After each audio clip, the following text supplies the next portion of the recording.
Du nouveau à présent dans le dossier du Toulon Métropole VAR Handball. Le commissaire aux comptes en charge d'analyser la situation financière du club a rendu son audit hier soir. Audit directement transmis dans la foulée à la Commission nationale de contrôle et de gestion.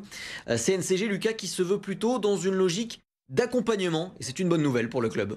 Oui, car l'investissement et le travail effectué par le club toulonnais est bien perçu par le gendarme financier du handball. Il y a cette volonté de faire table rase du passé et de repartir sur des bases saines avec une restructuration. Selon nos informations, Fabrice Autric, le responsable administratif et financier, a été licencié aujourd'hui pour faute grave. Il était mis en cause dans ses défauts de gestion au même titre que Thierry Durand, l'ancien président qui a démissionné il y a un mois. Le club prépare un nouveau recrutement à ce poste ainsi qu'à celui de responsable du développement des partenariats dont le CDD de 6 mois qui se termine en février ne sera pas renouvelé. Ça, c'est pour l'administratif. Concernant le financier, eh bien, malgré toute sa bonne volonté, le club ne devrait pas échapper à la sanction car le déficit, il existe, 291 000 euros la saison dernière. Selon nos informations, la sanction pourrait être un retrait de 3 à 6 points, mais pas 9 points ou encore la rétrogradation, comme le veut la sanction maximale. Information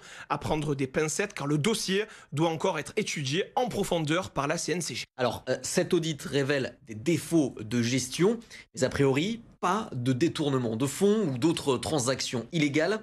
Lucas, on précise aussi que certains partenaires privés, dont Circet, le partenaire majeur du club, ont fait un geste en versant l'intégralité de leur partenariat dès maintenant, au lieu d'un versement en 3 fois habituellement. Oui, et conséquence immédiate, les salaires des joueuses en attente depuis début novembre ont été versés à tout le monde hier. Reste alors les contributions publiques. C'est le nerf de la guerre. On vous l'a expliqué à de nombreuses reprises. Selon nos informations, les collectivités ont confirmé dans un courrier écrit au club être prêtes à s'engager si la viabilité du projet est établie. Tout cela doit être proposé et ensuite voté et ça devrait aboutir d'ici fin décembre, début janvier 2026.